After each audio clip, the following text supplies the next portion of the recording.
Amy Goodman. On Saturday, leading Democratic presidential contenders addressed the Iowa Democratic Party gathering known as the Jefferson-Jackson Dinner. The high-profile party dinner has been a defining moment on the campaign calendar since '75. This is former Secretary of State Hillary Clinton. There is something wrong when the top 25 hedge fund managers earn more in a year than all the kindergarten teachers in America combined, or when top CEOs make 300 times what a typical worker does, or when corporate profits soar but employees don't share in those profits, when it's easy for a big corporation to get a tax break, but it's still too hard for a small business to get a loan. Hillary Clinton. Well, Vermont Senator Bernie Sanders also spoke in Iowa over the weekend, calling for a raise in the minimum wage. When you see the middle class of this country disappearing, and when you see people you know working 2 or 3 jobs, trying to cobble together some income and some health care, you don't just shrug your shoulders and say that's the way it is. You fight to raise the minimum wage to a living wage. Vermont Senator Bernie Sanders speaking at the Jefferson-Jackson Dinner in Iowa, which has become the bellwether of Democratic support. Well, as presidential candidates spar over economic policies, one of the nation's leading economists is calling for a comprehensive overhaul of the U.S. economy. Nobel Prize-winning economist, Columbia University professor Joseph Stiglitz has just published a new book. It's called Rewriting the Rules of the American Economy, an agenda for growth and shared prosperity. Joseph Stiglitz, it's great to have you with us. Nice to be here again. Welcome back to Democracy Now! Talk about these candidates and what they're saying and what they actually do, what they support. Well, I think we're in a new moment in America, because I think we've had a third of a century of it, you might call it an experiment, a grand experiment, where beginning with Reagan, and we said, let's lower the tax rates on the top. Let's strip away the regulations. We're going to free up the American economy. We're going to incentivize it. The result will be the economy will grow so much. Yes, the top will get a larger share, but everybody is going to get a bigger piece. And so everybody's going to be better off.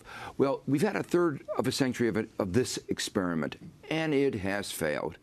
It has failed miserably. The fact is the bottom 90% have seen their income stagnate. Median income today is as low as it was a quarter century ago. You're talking about the minimum wage. Minimum wage is the level adjusted for inflation that was 45, 50 years ago.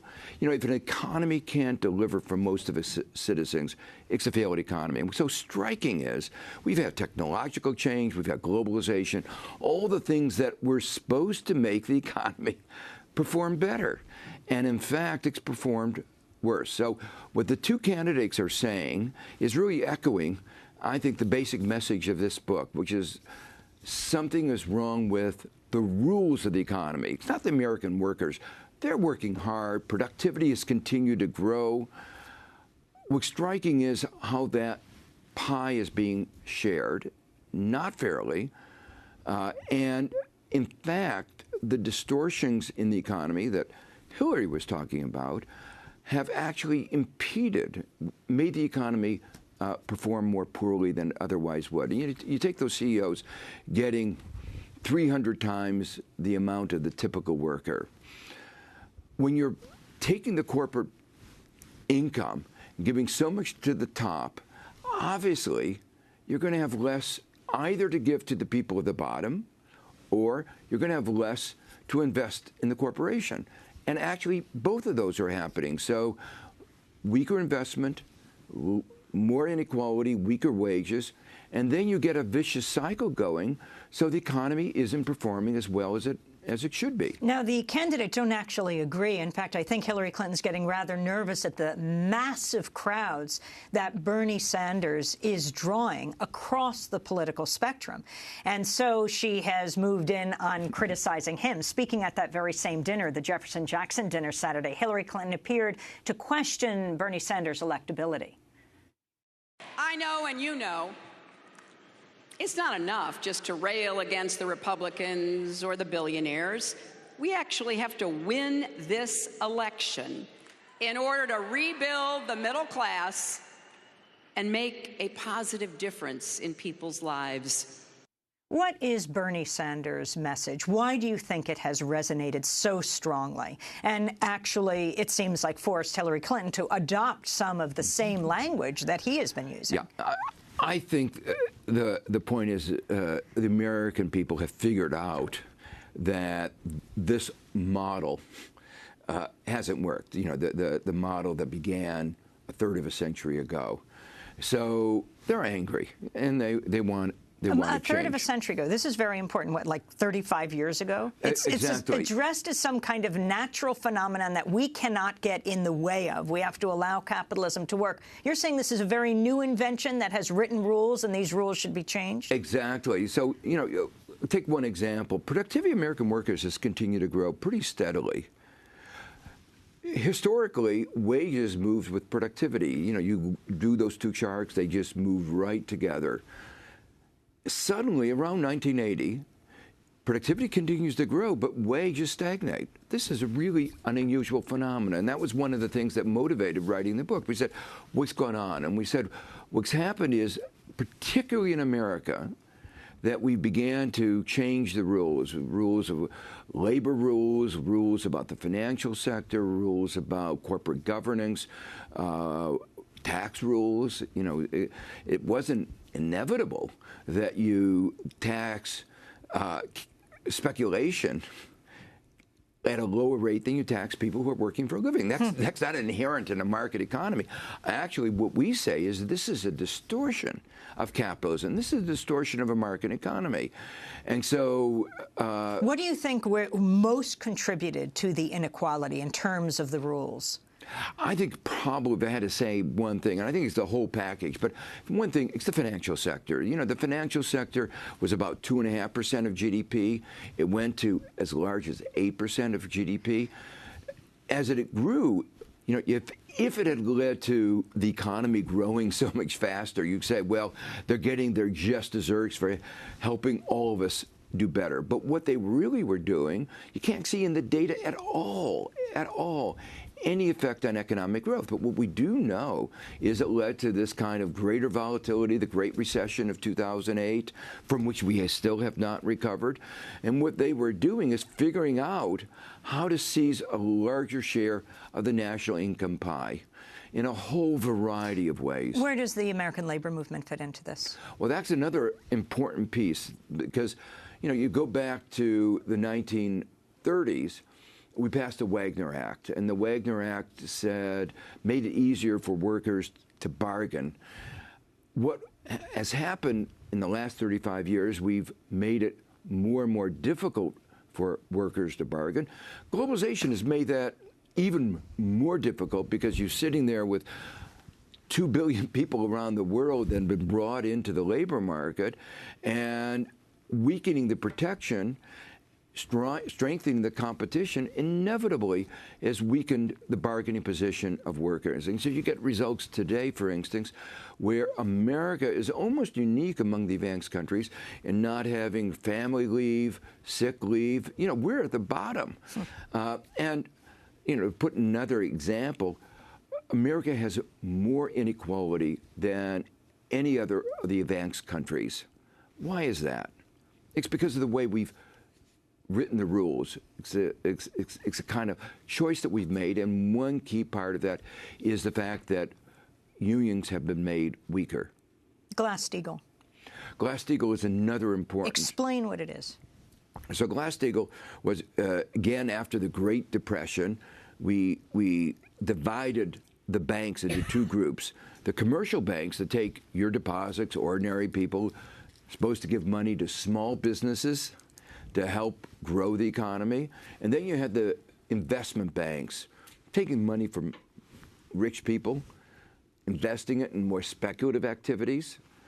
And we had a big fight during the Clinton administration over whether we should eliminate that division. I strongly opposed it, and while I was chairman of the Council of Economic Advisors, it didn't happen. Under Clinton. Under Clinton. But then, instead, Citibank wanted to bring together these, various financial institutions, and who surround Clinton. And the result of that was that we repealed GlassSteagall, and what I was worried about precisely happened when we wound up with bigger banks that became too big to fail.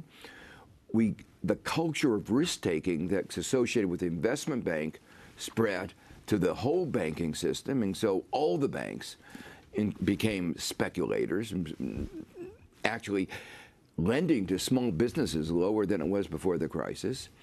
And the kinds of conflicts of interest that were rampant in the years before the Great Depression started to appear all over the place in our financial sector. So Bernie Sanders has called for the reinstatement of Glass-Steagall. Hillary Clinton has not. Yeah, I hope that she will, but I think the fundamental issue here is we have to tame the financial sector. And in our book, Rewriting the Rules, we describe how that can be done. How, exactly? Well, there are many things. Glass-Steagall is one approach that I've increasingly come to. We actually don't talk about it in the book. There are some other ways that we do focus on things like curbing their excessive risk-taking. One of the important things that people haven't realized is every time they use the debit card, merchants pay a significant price for their use. It's like a tax on every transaction, but it's a tax that doesn't go for public purpose. It goes to enrich the coffers of the credit card companies, the debit card companies. We were supposed to curtail the one part of that in the debit card was called the Durbin Amendment to Dodd-Frank, but we delegated to the Federal Reserve. The Federal Reserve staff recommended a fee that I thought was excessive, and then the Federal Reserve doubled the fee that they had recommended. So it's much better than it was before Dodd-Frank, but it's still a tax on every transaction, a tax that winds up being paid for by everybody who buys any good in our economy. So that's an example of how you transfer money from ordinary individuals to the financial sector. And it's one of the reasons why the financial sector is making so much money, and the rest of us are paying the price. One other example that President Obama has emphasized is, people have savings accounts, a variety of IRAs, and the question is, when you put your money in an IRA, does the person who's supposed to manage that have a fiduciary responsibility? That is to say, can he manage it for his own interest, turning it over and getting a lot of commission, or does he have a responsibility, a fiduciary responsibility, to managing your interest? Now, you would say, obvious, he should have that fiduciary responsibility. But the banks are resisting imposing that as a condition. And the result of not having that is that the banks are making billions and billions, tens of billions of dollars every year, more than they otherwise would. Finally, Joseph Stiglitz, you just recently wrote a piece, The Trans-Pacific Partnership Charade, TPP isn't about free trade at all. Explain. Well, it was very much the point that was made in your segment that you had about Indonesia joining. The basic point is that this is a trade agreement that has all kinds of provisions intended to restrict regulations. We carved out one little piece, TPP carved out one little piece, that was so outrageous that everybody was up in arms, and that was a provision about tobacco. On a provision very similar to this, Uruguay is being sued by Philip Morris, the successor to Philip Morris, because Uruguay passed a regulation, as did Australia, that on the package you have to say that this is bad for your health. What we have in the United States. Exactly. It was a little bit more graphic because they had the picture of what it did to your life. It worked. People started, stopped smoking. Not everybody, but smoking was reduced. Under the provisions of this TPP-like provision, Philip Morris can sue Uruguay for the loss of their expected profits as a result of the regulation. In other words, the view is they have the right to kill people, and if you want to take away that right, you have to pay them not to kill. Now, we carved that provision was carved out, but all the other areas were left in. So they were talking about climate change regulation. We know we're going to need regulations to restrict the emissions of carbon. But under these provisions, corporations can sue the government for, including the American government, by the way, so it's all the governments in the TPP, can be sued for the loss of profits as a result of the regulations that restrict their ability to emit carbon emissions that lead to global warming. If this provision had been in place when we had discovered that asbestos was bad for your health, under the current provisions, asbestos manufacturers have to pay for the damage that they're doing. They pay billions and billions of dollars. If the TPP had been in place, we would have to pay the asbestos manufacturers for not killing us. It's outrageous. We have to leave it there, but we're going to continue the conversation right after the show and post it online at democracynow.org. Joseph Stiglitz, Nobel Prize-winning economist, Columbia University professor, chief economist for the Roosevelt Institute. His new book is called Rewriting the Rules of the American Economy, an Agenda for Growth and Shared Prosperity. Go to democracynow.org for part 2.